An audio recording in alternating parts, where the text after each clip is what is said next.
Hi, everyone, and welcome to the WIIM podcast. Women in Influencer Marketing is a first-of-its-kind exclusive networking group made up of inspirational women. This podcast is where we explore influencer marketing and get real about women in business. Find us wherever you download podcasts, and of course, you can always find us at iamwim.com. That's iamwim.com. Hello, everyone, and welcome back to the Women in Influencer Marketing podcast. My name is Jessy Grossman. I'm your host for today and also the founder of this incredible community. I always tell you this, guys, of course I'm biased, but I do think it's the most incredible community that you will ever find. It's everything combined that I personally enjoy. And I don't know, it's just such a good experience being around you guys all the time. So huge welcome to anyone who's tuning into the podcast for the first time. This is going to be a solo episode, so I hope that you enjoy it. If you do, please be so gracious enough to give us a review, 5 stars, but also honestly, the most important thing that you can do is just share this podcast with others. So please do so if you enjoy it, binge on other episodes. They are all there for you to enjoy. Guys, we have an event in 2 days from now, from the time that I'm recording this intro. It's an in real life dinner in New York City. And I am so excited because this is just going to be the first of many. So keep an eye out for that. If you are missing the New York dinner, we actually already cut it off. We had to cut it off at 50 people. So we now have a wait list. So anyways, keep an eye out for future events. We're going to be doing other cities. We're probably going to be coming back to New York in a few months for another dinner. Also have to send a huge thank you to our sponsors for this event, Maybelline, Cricut, and Ole Henriksen. So thank you guys so much for sponsoring this dinner. Such great connections are going to come from it. We're going to have a really nice time. It's a beautiful space. I've had my birthday there multiple times. So I'm so excited to come back next week and tell you how it went, and check out our Instagram. And I'm sure you'll see photos and posts about it. Anyways, if you haven't joined the membership yet, what are you waiting for? I wish this wasn't a rhetorical question because I can't actually hear what you're saying, but I wish I could read your mind. Guys, the membership for WIIM is a game changer.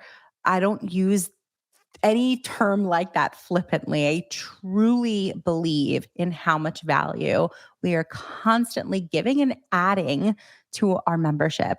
So not only are you going to meet lifelong connections that, start out as professional, but in many instances go well beyond that, but you're going to generate new business with those connections. Networking is such a powerful thing. And it's this dirty word. People have this weird association, not even necessarily negative, but a weird association with networking.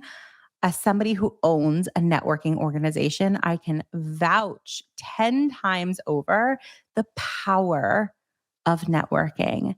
Networking is what got me so many opportunities in life. And it wasn't even necessarily because I networked with this specific person on this specific day, but it was so many opportunities that came from that, directly came from that.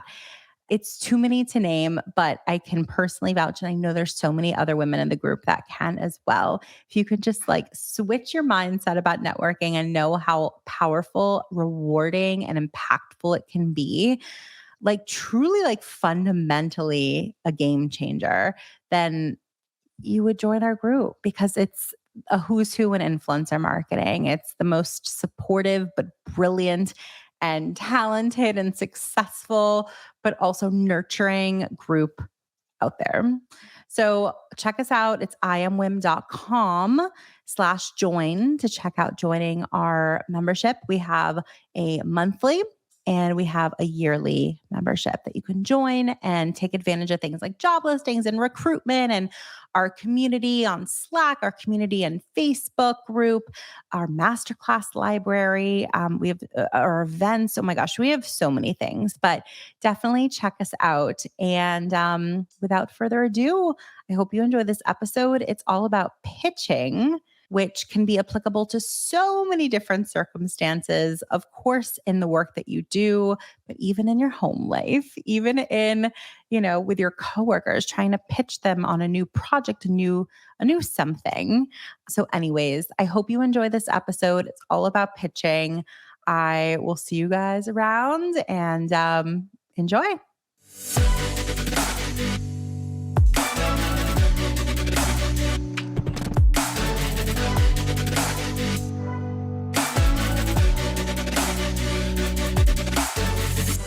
We're going to have a mini episode, and it's about a specific topic that we recently covered in a Community Connect event.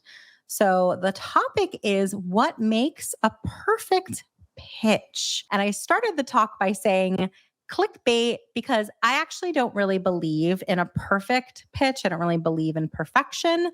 So I caveat it's really what makes a great pitch. And I have a few ideas that I wanted to share with you guys.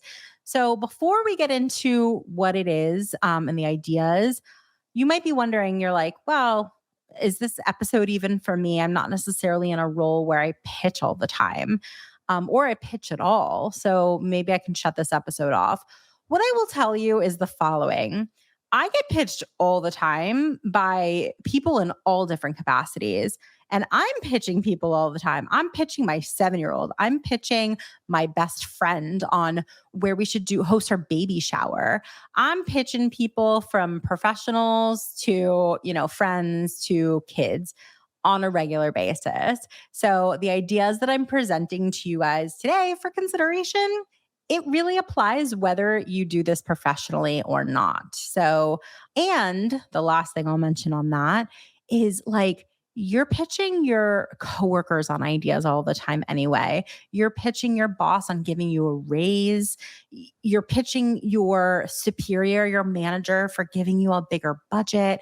So I will push back on that notion. I actually think most, if not all of us, are pitching professionally all the time. So with all that being said, let's get into it. So what makes not a perfect, but a great pitch, because I don't believe in perfection. Concept number 1, know what the person wants. So this might sound pretty basic, but I'm going to get into it because I don't think enough people ask thought-provoking questions before they even make a proposal, which then in turn makes the proposal seem super generic and like it's for everybody. And it shouldn't be. It should be very specific. So when I'm getting pitched, I love when people ask me some really thoughtful questions to really dig into the core of not only necessarily what I want, but what I need. And once you have all of those answers, then you can go ahead and put some really good ideas, thoughts, and suggestions in your pitch. But you'll hear me say this time and time again in a lot of different capacities. Certainly when I coach my clients, I'll talk to them about how it's always beneficial to put a little bit more upfront work into what you're doing because it will give you so much more in the long run. This is a perfect example. Taking a little bit of extra time in that, initial call or that initial conversation with them. So you'll hear me talk about this with a lot of people that I mentor, people that I coach, and it's the following. I think it's so important to do even just a little bit more work on the upfront, and that will give you 10 times more in the long run. So again, in this instance of creating a pitch, you're going to have some sort of conversation with the person that you're pitching beforehand. Take it off email, either hopefully have it in person, have it through video. Last case is, just voice, but do not put this in an email and ask them some really thoughtful questions. First of all, they're going to get a sense of kind of how you work. It's it's going to be like a little working session, a little mini working session, and they're going to get to experience what it would be like to work with you.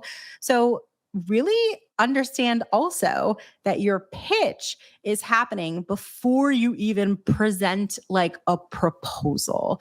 Your pitch is starting from the second you have the first interaction with this person.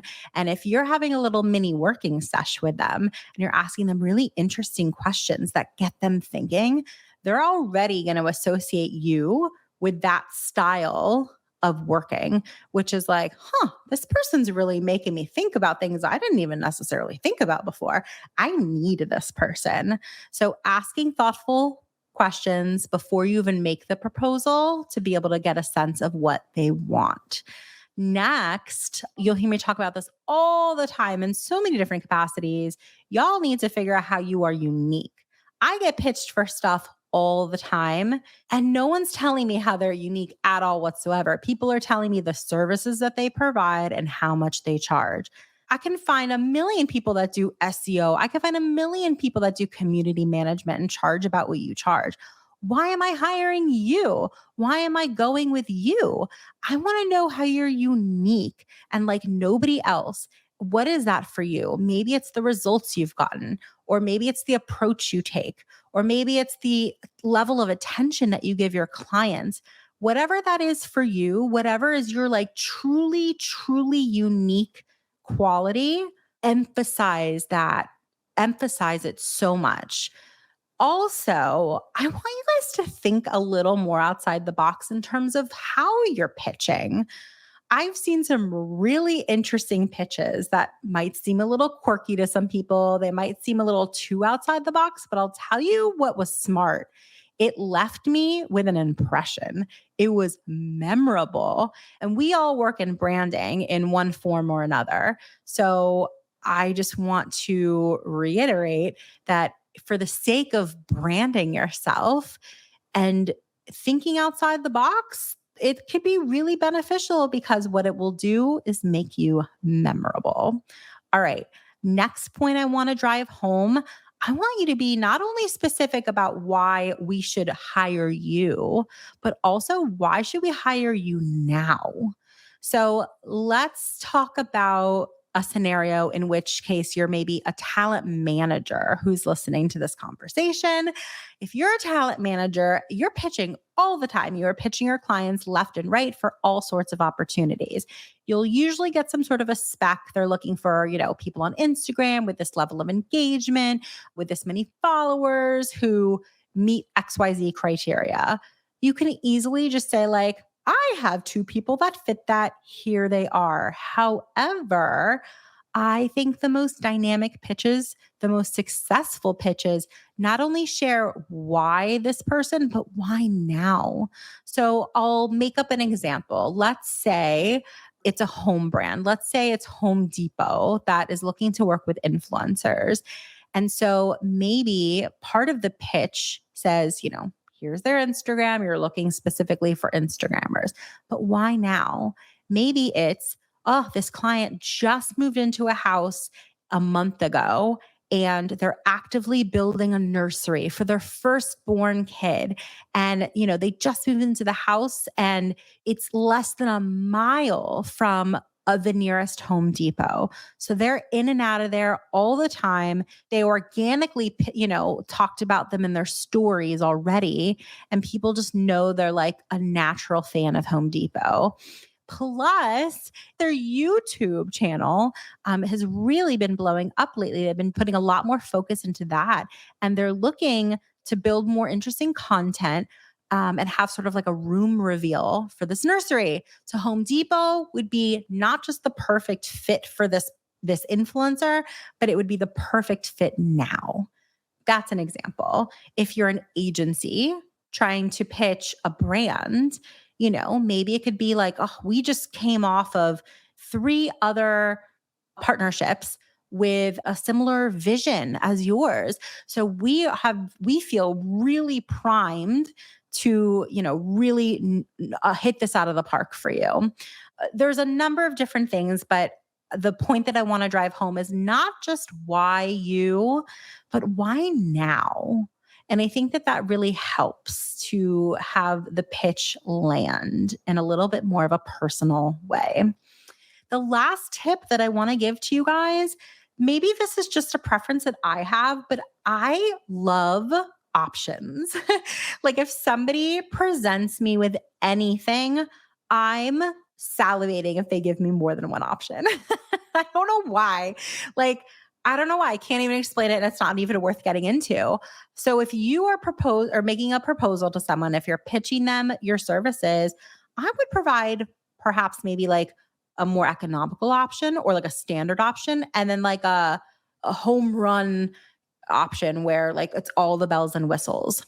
It could be economically based, or maybe it's your manager, talent manager, and you're like, okay, so here is what we could provide you based on what you're asking for. Cause I want you guys to really communicate that you've heard the person that you're pitching. So here's a proposal based on everything you asked for.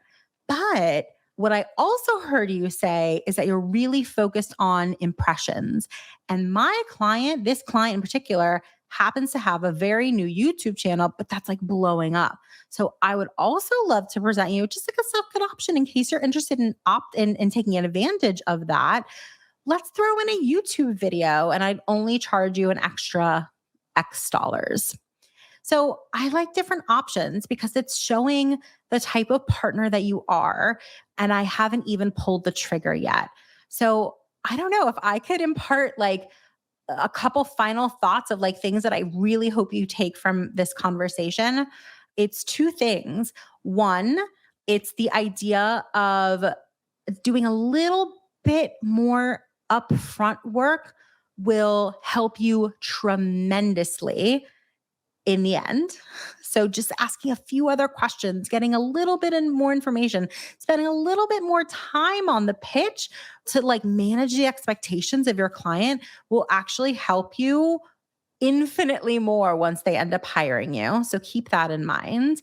And the second thing that I really want to emphasize with you guys today is to utilize the pitching process to your advantage, because in the way that you pitch, in the way that you're communicating with this potential client, you're already starting the pitch process and they're already learning how it would be to work with you.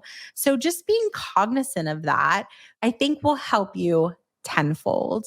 So I appreciate you guys so much for tuning into this week's episode. Again, this was all about not what makes a perfect pitch, but what makes a great pitch, in my humble opinion. So thank you guys again so much for tuning in. If you are not a member of WIIM, definitely check it out. It's iamwiim.com. We talk about all this kind of stuff, but everything more in influencer marketing. And plus you get to do it amongst hundreds of other women in the industry. Take care and we'll see you guys next week. If you enjoyed this episode, we gotta have you back. Check out our website for more ways to get involved, including all the information you need about joining our collective. You can check out all the information at iamwiim.com. Leave us a review, a rating, but the most important thing that we can ask you to do is to share this podcast. Thanks for listening. Tune in next week.